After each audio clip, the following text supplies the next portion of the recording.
ShinRobjira. Today we're going to be talking about the Mezco 5 Points XL Godzilla Destroy All Monsters Round 1 box set. Randomizers be damned, the Mezco Round 1 box set is finally here after many a delay! Featuring the likes of Godzilla, Anguirus, Rodan, and Mothra larva, will this set quell the worries brought on by the Round 2 box set? No! Actually, so let's take a closer look and see what these befuddlements are befuddling. I like this box so much better. The blue really does a lot better than the toasty strawberry jam color. So, paint and detail. Let's start with Mothra. Mothra is a whole dang hickory smoked sausage over here, and I'm really liking what Mezco did with her. Beady little red eyes, fantastic detail along the bottoms and the sides with the legs and such. This is a really good looking Mothra figure. We've even got a surplus of detail on the bottom of the figure as well. Seriously singing the praises for old Muth. And this just further accentuates my wants and my needs for another Mothra larva figure from Bandai. Why haven't you done it yet, Bandu? Loving the highlights so very much. I think old Muth over here is going to get a solid star in terms of paint and detail. Because really, the whole friggin' thing is just a masterclass. I mean, come on, dude. That is nice. That is very nice. Can't say the same for her Silk Blast over here. I do love the detail, yes, that is very much so a solid star in terms of detail for this thing, but I do feel like it's rather plain. I feel like some variations of different whites, maybe a little bit of grays on here, really would have helped bring this out, because from far away, it kind of just looks like a stringy little crystal. Yes, up close, it is impressive, and it is kind of painted the exact same way Minya's little smoke O's were. But I don't know, I feel like Mezco could have gone a little bit harder on the motherfucking paint, you know what I mean? Half a star in terms of paint. Moving on. Up next we have Angugu dolls, and oh boy. This is Anguirus' alternate head, the closed mouth. And I can tell y'all right now, I'm probably never going to be using this head just because of the teeth. Yeah, this is pretty... But the details are fantastic. The horns on top of this head aren't warped, like the horns on the other head. And just overall, the detail on Anguirus, be it on his underbelly, his head, his arms, his neck, his spotty toe paint, it's all looking really good. It only gets questionable once we make our way to the back. I still haven't decided just my overall feelings on these spikes. But this is pretty friggin' bad. This is actually really bad. You know, in a specific headcanon, I could have said, yeah, the brown is just them poking out of his skin. Something to that extent, sure. But the smudges, the real dropped ball in terms of paint in this set is going to be Anguirus' back. You know, one of his more defining traits, a big part of this figure, just totally dropped.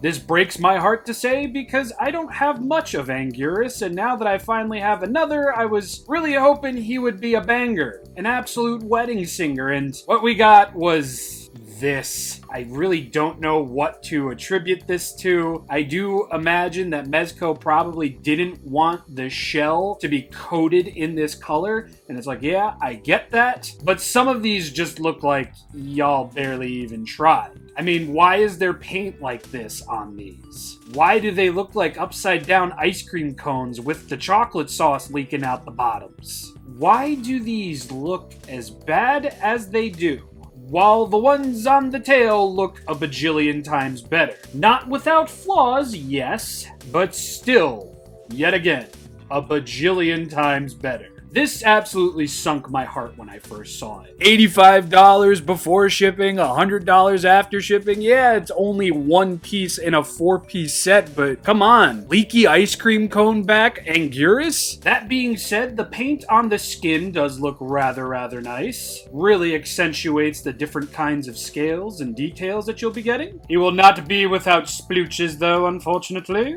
Honestly, this figure could have gotten an entire pass from me, if not for all of this. Thankfully, at least the eyes look nice. And now let's take a look at the other head. Look at those teeth. Wow. Wow. somehow this got worse. I didn't even realize the entire upper row over here was barely painted until now, and I didn't even realize that I had a scuff on the horn over here. This is giving me some hardcore sham vibes. Not too much going on the inside of the mouth, save for the tongue, which is nicely painted and weathered. Now let's take a look at these warped horns. Yes. These were warped out of the box. I've tried getting them nice and upright for this review, but nothing I was doing was working, so I will have to do a little bit of figure surgery a little bit after this review is done. And it is a shame because everything else on this head is really, really nice. It's cool looking. Then you go over here and it's just, what the fuck is this? Did you guys leave this on a pad while the paint was still wet and then you just tore it up and you just brought it along with you? Look, it's even on the inside over there. Mezco, do you hate Ngugu dolls? Because if you do, I don't know if we can be friends. This is not right. Not right at all. Why? Why? Why would you do this to beloved squonking boy? Why? Anyway, paint's going to get half a star, an X, both. I don't even know. There's good paint and there's bad paint. Detail is going to get a solid star because detail-wise, these figures are amazing. But really, the paint on Anguirus is depression in the form of a figure. Now let's move on to pretty much my favorite figure of the set. That being Roe Daniel. Roe Daniel is magnificent. Yeah, he does suffer from some of the issues that Anguirus did with his spikes, but just look at this peeved burb. He looks so good! I mean, that horn's a little messily painted, but he still looks so good! Oh yeah, that horn looks terrible in comparison to the other one. Moving on! The tongue is decently painted, the eyes are somewhat straight. The detail on this figure is truly magnificent. I love what Mezco were doing for old Rhodey over here. The wings might just be my favorite part. The membrane, the texturing, it really does capture the feeling the suit had in Damn. And I just can't get over it. Like, zooming out, like, look at this guy from afar. What a lovely looking chicken. And more of that beautiful paint and detail will be on the back of the figure as well. Seriously, I'm falling pretty hard for these friggin' wings, man. They look great. The detail on his weird little tail moving into his back to where you can see the obvious zipper. It's all great, dude. All fantastic. I'm loving it. The horns on the top of Rodan's head are pretty nice. Not without some packaging flaws. I think Rodan might actually have the best toes out of this box set. Phrases I never thought I'd say in a YouTube video for 300, Alex. Jesus. But it's true. They look mostly even from the bottom. They're not spottily painted on the top or on the major sides or anything, or even the little Duke claws on the back. Good show. His stumpy little fingies are pretty nicely done on both sides, of course. Yeah, just overall, Rodan is a shining example. He looks great, save for... Yeah, this bums me out a tick. Just a tick. Mostly because it's noticeable from the front. Like, you can see it clearly. Even from far away, you can see it. Specifically the center row over here. But I'm not going to let this tiny patch of disappointment ruin my loving gaze for Rodan. Alright, accessory time! He come with stand. Yeah, honestly, the most hype thing about cracking this box open was seeing that Rodan actually came with a flight stand. Thanks, Mezco. Squinty Eyes McCormick Rodaniel over here do be looking very, very fresh. The meme is alive and well in this physical manifestation of I've just about had it. And it looks good from pretty much every single angle. The paint is even, the detail is nice, the eyes are properly painted, this horn could have been painted up a little bit better, got a little bit of a nick on the beak over here, but for the most part, given that we were supposed to actually have another interchangeable head with this set, I'd still say this fills the void pretty nicely. Granted, I also don't think we really needed that other head, which would have just been this one with a closed mouth. No loss, personally. And now the moment that you've all likely been waiting for, let's take a look at Godzilla.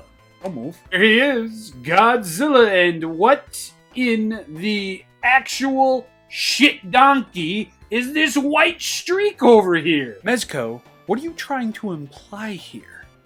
Are you trying to tell me that Godzilla fucks? Yeah, I can't get that little streak off of there. I thought that maybe it was like a paintbrush bristle, but no, it's just kind of there, and I don't know why. Mind you, these are Godzilla's alternate arms, and they came with paint splooches on them. It pretty much matches up with the dorsal fins, so I guess it just came from the dorsal fins. Face-wise, Godzilla looks okay. I don't know if it's the eyes or if it's the lack thereof double row of teeth over here. Something feels just a little on the uncanny side. Almost like he's not complete, like he's missing something. I don't know what it is. But for the most part, the silhouette of 68 Goji is pretty well met over here. Despite being closed fists, the claws are decently painted on both sides. Actually, now that I look at this one, that's probably where this splooch came from, the nails. The rest of the major body looks pretty good. We've got scales, we've got musculatures all over the place. But then we get to the torso. I can't really tell if they were trying to do a weathering effect here or if they just totally shit the bed. I don't know. It's like on this one, I can see what you lot were trying to do. And then on this one, I can see that you guys kind of, yeah, shit the bed on it. At least the toes look good from the bottom of Godzilla's feet. Goji foot lovers, there you go. And the bottom of the tail has some pretty accurate looking detail on it. And yes, they painted the dorsal fins all the way to the tip of the tail. And speaking of the dorsal fins, I really like how they look. I don't know if those are 100% accurate to what they were in the movie, but this is one of those instances where I don't really give a shit. I think they look nice. I do feel they could have been better painted, especially when you got something like this over here, $85. But the significance and the point of them were properly communicated with this paint job. Would have liked them a bit more if they were lovingly painted, but I digress. Godzilla, he's pretty good. So now let's take a look at Godzilla's accessories. Here we have Goji's arms, and they are without paint splooches, but the claws on mine really didn't get a lot of love here. Like, just in comparison, the difference between the two is just wild. Mezco, why you do this to me? But the details are indeed rather nice. They perfectly match up with the rest of the figure. It's just the claw paint I'm kind of bummed out about. Up next is Godzilla's breath effect piece, and it looks pretty cool. I really do think it could have used a little bit of white here and there, maybe different shades of blue on it, because, yeah, the translucent plastic definitely helps, and it doesn't look super duper flat, but I do feel as if this is missing something. Maybe it's just from my time of enjoying NECA and their breath effect pieces. A little bit of extra color really would have went a long way with this. And now for the alternate head, which I feel like people are gonna be kind of torn on this. In my initial unboxing, I thought that they cut the mouth back a little bit too far, but the more that I look at it now, the more okay with it that I am. Granted, the teeth are here nor there, especially on the lower jaw over here on this particular side. I mean, it is nice that they are, for the most part, individually sculpted. I just kind of wish they were individually painted. Like this top row up here, magnificent. The bottom row over here, front teeth looking pretty good. Bottom front teeth, not so much. This side, pretty good. This side, not so much. At least the eyes are somewhat straight. And as you can see, there will be a hole in the back of Godzilla's throat to accommodate for the atomic breath feature. The detail on this head is pretty awesome. The dorsal fin paint matches up with the rest of the figure, and this is probably the head that I'm going to be displaying this Godzilla with for the most part. Alright, it just occurred to me that I didn't rate Godzilla and Roe Dan together on their paint and detail, so I'm just going to go over everybody right now. Mothra, in terms of paint and detail, 2 solid stars. In terms of its accessory, half a star. Anguirus, in terms of paint and detail, is going to get a half a star in terms of paint and a solid star in terms of detail, with a half a star for the alternate head due to the paint. Goji over here is going to get 2 solid stars in terms of paint and detail, and he's going to get both a solid star in terms of the accessories and a half a star due to paint. Roe Daniel will get a solid star in terms of paint and detail and his accessories. Yes, I will be overlooking the thorny tummy over here. Damn it. Alright, that's done and out of the way. Let's apply the accessories now. In terms of Mothra, there is no right or wrong way. Just shove it in her mouth like so, and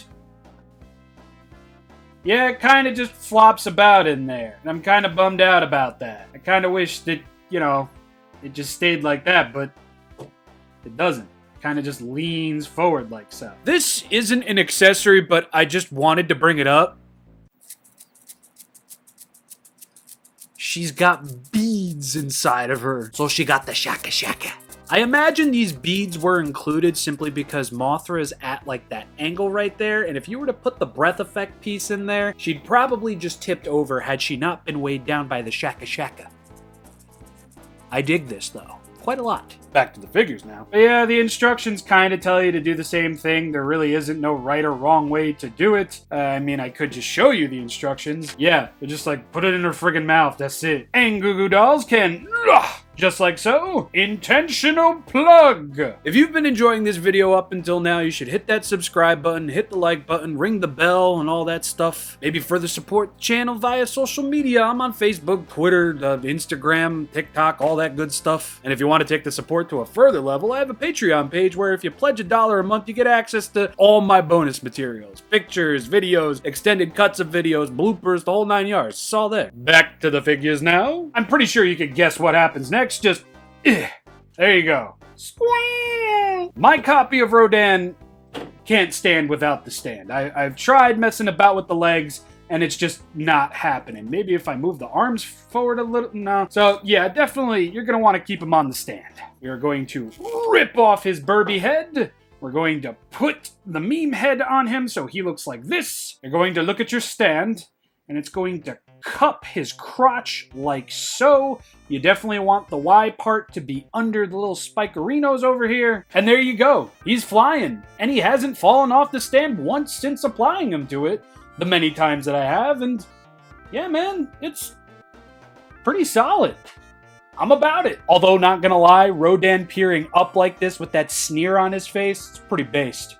Pretty cinema. And now for Gord Chilla. The man can stand without his stand. I just had him on his stand to have him on a stand, I guess, or something. Rip and tear. Push. Rip. Slip. Brush. Locate hole in back of throat. I really don't know if there's a right or wrong way to do this, but yeah, just be careful. You don't want to scrape off any of the paint in the back of his throat. And boom, stays in pretty friggin' good. I'm happy about it. All right, time for articulation. 1, 2, 3, 4, 5, nothing. 1, 2, 3, 4, 5. 1. That's actually it. No, yeah. Mothra 1 points. 1, 2. Shit. 2, 3, 4, 5, nothing. And just because I know somebody's going to ask if I don't say it, I wouldn't recommend pushing the legs beyond this point. You don't want to muff up the skin detail. And that's it. 5 points of articulation for each figure, save for Hickory Smoked Sausage Gal over here. I definitely think that's solid star worthy. I mean, it's in the name, 5 points XL. They're bigger than the normal 5 points figures, and they all have 5 points of articulation. And really, I don't think Muth needed anything but the head, and I'm probably not even going to use that if I'm going to be honest. Size comparison time, small, medium, large, and a bunch of related stuff somewhat. Yet again, I am torn. While mostly positive in my overall thoughts and feelings, I still do feel the set could have used a bit more love. Godzilla's beam and Mothra's silk could have used some paint variation. I won't bother talking about Anguirus' back again, but yeah. I guess I'd rather smaller issues than bigger ones, and as I said, the overall feeling is positive.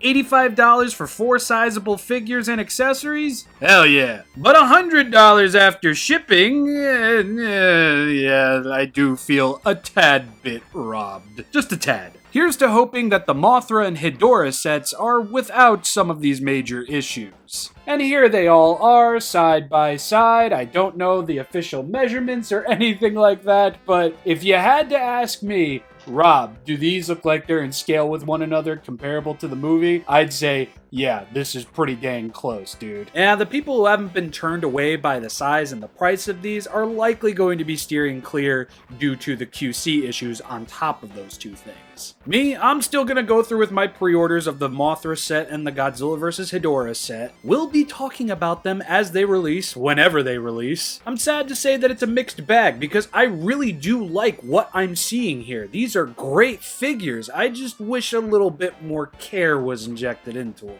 Yeah, they're mass-produced products painted and assembled in a factory, I get it. But if cheaper figure lines can do what Mezco's doing, save for probably accessories, I totally understand why people would skip. But I'm gonna remain optimistic, and that is enough out of me. Do so hope you all enjoyed the video. If you did, like I said before, consider hitting subscribe if you haven't already. Like, comment, share, get the word out on these figures. And now I have to do the oh-so-fun thing of finding a place for these in this wild jungle of vinyl and plastics and such. So until next time, I'll see you all then and there. Peace.